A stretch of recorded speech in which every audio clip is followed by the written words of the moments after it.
గుత్తిలో గణిత ల్యాబ్ను పరిశీలించిన ఆస్ట్రేలియా గణిత ఉపాధ్యాయుడు. Reporter KSK Sunil.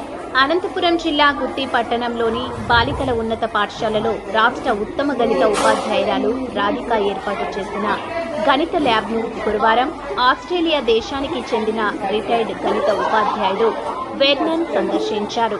గణిత ల్యాబ్లో గణితానికి సంబంధించిన ప్రయోగాలను చూసి ఆశ్చర్యపోయారు.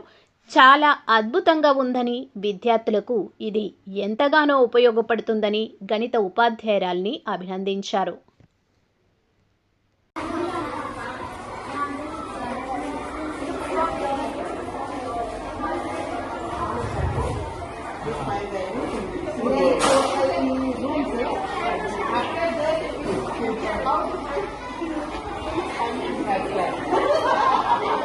That's good.